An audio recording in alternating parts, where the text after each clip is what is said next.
Okay, so in the past, how do we find areas to the under these normal curves? Well, in the past it was a hard problem, but recently, I mean, like in our lifetime in this generation, um, some of the instructors that are teaching these lectures right now learned using tables. Okay, so people had to use tables to calculate these. It was not easy to find technology to do it. Right now, we have many ways to calculate these areas with a calculator, with a computer software. There are interactive websites like the one we use in the class to calculate these areas. So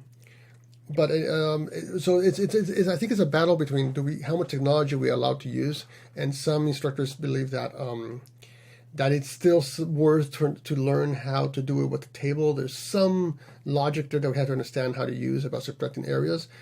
I personally don't think it's important, but I had to tell you that so these tables exist. Now there isn't a table for every mean and every standard deviation. There's only a table for the standard normal distribution. We're going to call it the standard normal distribution, or the standard normal curve. It's going to be the one that has mean 0 and standard deviation 1. So I think the one I showed in a couple slides ago was the one that had mean 0 and standard deviation 1. That's the one we started before I shifted left or right. So the tables only looks like this, and what you would do is it has z-scores, because remember the z-score was how far is the data from the mean and then divided by the standard deviation.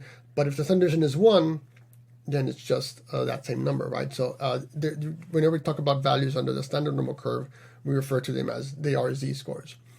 So you read a z-score from here. You said you read a z-score over here. So there would be like 1.68 would be highlighted here and here. And so the area to the left of 0.95, to the left of 1.68 would be 0.9535. We're not going to do that right in this class. We're not going to do that. But I want to show that there's a table, and some instructors think it's important to do this. But how do we get away from, okay, this is only the one, you only have a table for one curve, the one that has mean 0 and standard deviation 1. What if I had another curve, another distribution, like the one of the giraffes, for example? So what you would do, well, you find the z-score. For example, in my last example about the giraffes, I could say, well, if you think about that, when I said the mean was 2200, the standard deviation was 200. And I wanted to find what was the area to the left of 2100. So the z-score here would be x minus mu, so 2100 minus 2200 divided by 200. So I get a 100 negative, right, divided by 200. So it's a negative 1/2. So the z-score is negative 1/2. So the area I'm trying to find on the giraffe problem is converted using this to a z-score, and I can say, okay, so under the standard normal curve, the one that has mean 0 and standard deviation 1, right? So this is at negative 1, and this is at positive 1. Like I said, that's why I think we need the scale. I want to find the area to the left of negative 1/2, which is around here. Yeah, and so the area under the regular problem of the giraffes to the left of 2100 is going to be the same than the area to the left of negative 1/2 under the standard normal curve. So you have to do that conversion in order to use the table.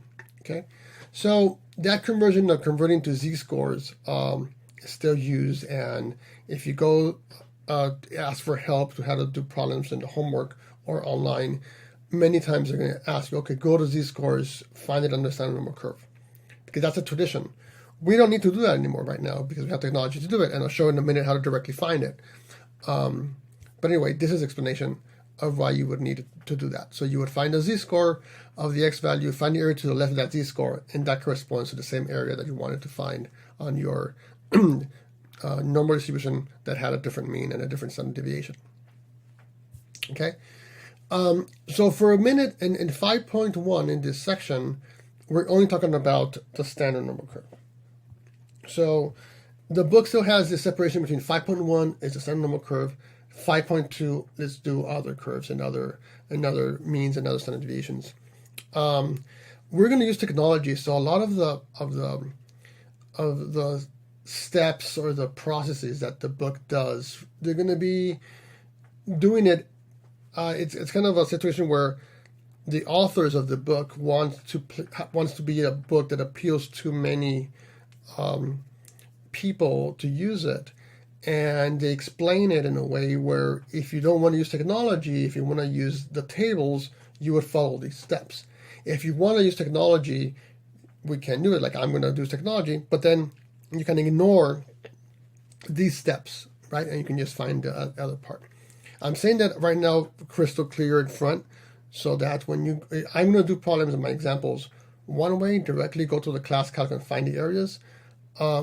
If you go to the homework help or from the book, they might do it following more steps that I feel unnecessary because we have technology. Okay, so what I mean by use technology, well, we've been using the calculator class calc, and now we're going to start using, more importantly, this for these curves. I don't need to graph it, okay? I'm going to show you some graphs today. It's not important, but it's like a matter of thing.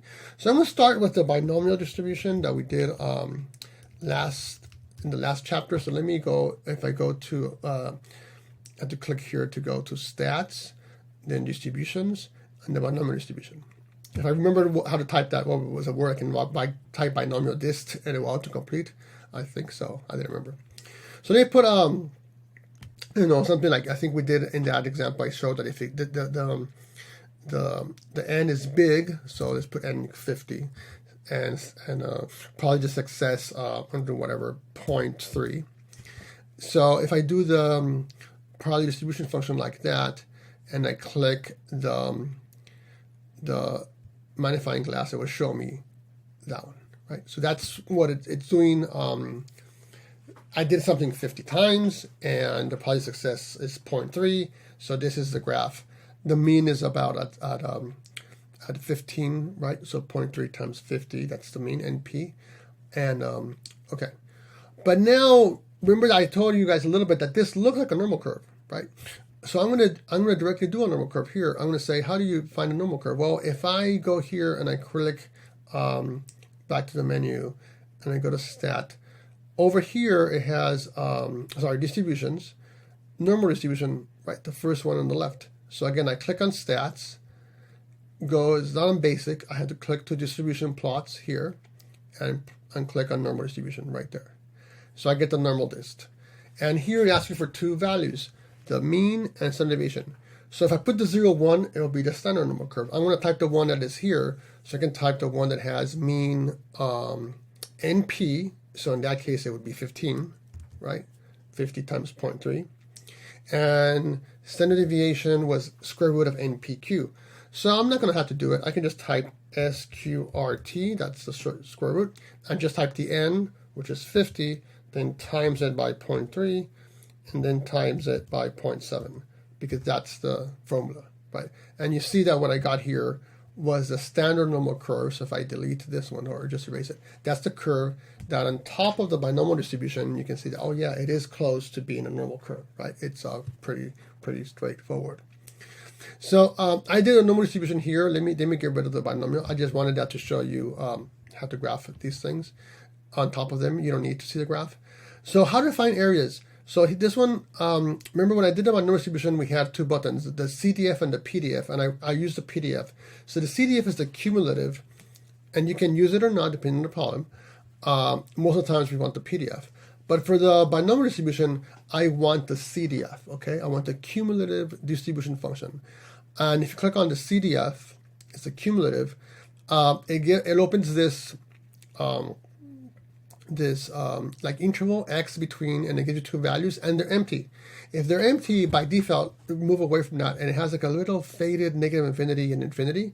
So it's showing the whole area under both sides, from x to negative infinity to positive infinity. It's shaded on green, and the area is right here, it's 1. Okay.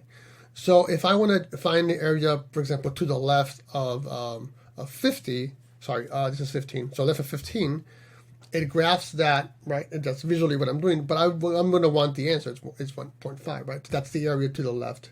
I just did 15 because that's exactly the mean. But if I want to find another value, I do a 20. Oh, sorry, 20. So that's the area to the left of 20. Okay, so this area here would be the area to the left of 20. So I don't need to go and transform to a z-score and come back, right? To transform to a z-score, sorry, to do it. So in my example that I had over there with the 2100 for the giraffes, it was 2200, sorry.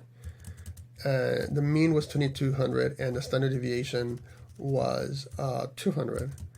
And I wanted, so now the graph has appeared. Again, we don't need to see it, but if you want to see it, click on the magnifying glass, okay? And then I have the CDF to the left of 2100, I said. So that would be the graph, and the area is 30%, right? So 30.85% or 0.3085. So I'm going to do here just for show you that the area is the same if I do the z-score, okay? So I found that if I do normal dist of the mean 0 and standard deviation 1, so I'm doing the z-score, I want to graph the area under the stern. I'm not going to graph it, I'm going to leave this one. But I'll find the CDF to the left of negative 0.5. And I got the same thing. If you remember why I'm doing that, let me go back to my slide. It was right here. Yeah. So I'm finding the area on my example of the 2100. I found the z-score, it's negative 1/2. So under the standard normal curve, if I was using a table, you would look for the area to the left of negative 1/2, and I found it using the calculator this way. So area to the left of 0.5, of negative 0.5, sorry, it's important that it's negative, is 308. But using technology, I can do the same thing by directly finding the area under a normal curve with mean 2200, standard deviation 200, to the left of 2100, right? So there's no need to transform the z-scores, but the book might tell you to do those things. Okay, so let me do a couple more examples. Now we have that here. Find the area to the left of 1.5 under the standard normal curve. And I'm doing the standard normal curve because that's what the 5.1 homework is going to be about. So, so let me erase all this. And standard normal curve, 0, it means, so if the problem said standard normal curve, it's going to always, that means the normal curve or normal distribution with mean 0 and standard deviation 1. Okay? So now, all I need to do is put a normal distribution 0, 1, and it's set to the left of 1.5. So all I have to do is do a 1.5 right here. Okay, so it's 93%. If you want to look at the graph, click in the magnifying glass, it will zoom to that. And that's it changes the colors by random. If you want to click on it, I think you click it twice and you get the options, or double click. Then you get the options to change colors if you want. Okay, it's not important. Okay, so that's 93%. So I'll write that down, 0.93. Oh, and how would you type this in an exam or quiz? 933. I'm using 4 decimals, so 9332. So I would do that. You found normal dist. Sorry, you're not seeing this. So I'm typing this. I mean, that's not expected to write in a quiz or exam. Normal dist 0, 1, and you did CDF x negative 1.5 to negative infinity. Yeah, so that's what I did, and this is my answer, right? So type that that's what I wrote in there. Or write that that's what you typed, sorry, the other way around. Now find the area to the right. Now I want to express this to the right because, again, in the book, it's important to know that the tables only give you areas to the left. So you will look for the 1.5 and the area would be area to the left.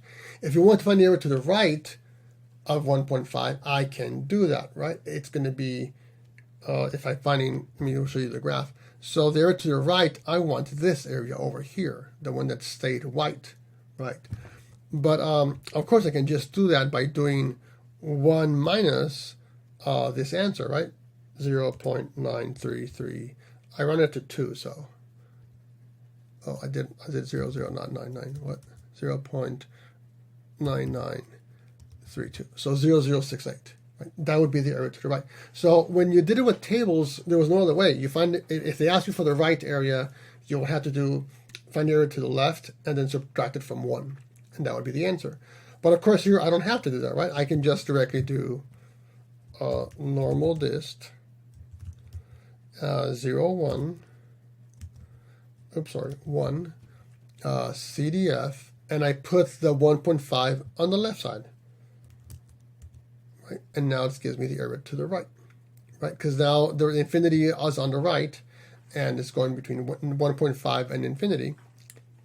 So the area is 0.00668, which is the same that I got here. Okay, 0068, 00668. Did I copy something wrong? 9. Oh, yeah, I copied something wrong. Sorry, that's wrong. This was 933. That's why it was wrong. Sorry. 9332. There you go. And now it's the same, right? 668, 0668. Okay. So, yeah. So that's in the calculator. You don't need to do area to the left and subtract. You can directly find it that way. And I'm saying that right now because when you go to the examples in the book, it might do in those steps, and you don't have to because we are using technology. Okay. So find area to the right. So I would do here. So what I found was I did normal distribution with 0, 1, CDF. Now I put the 1.5 on that side, X and infinity on that side, and I got 0. What was it? 0668. Okay.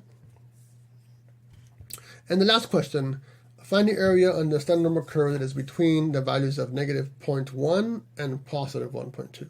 So again, with the table, this was a 2 or a 3-step process because with the table, you can only do it this way.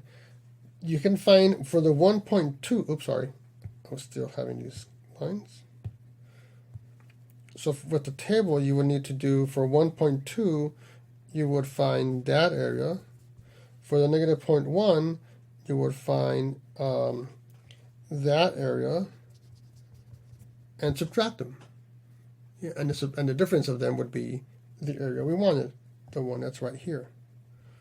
Okay, but I don't have to do that again. And using technology, all you need to do is find the normal distribution in the 0, 1 from the negative 0.1 to the positive 1.2, and that's the area I'm looking for. Yeah. So it's a one-step process, and I'm okay again if you just write that. I'm doing normal distribution.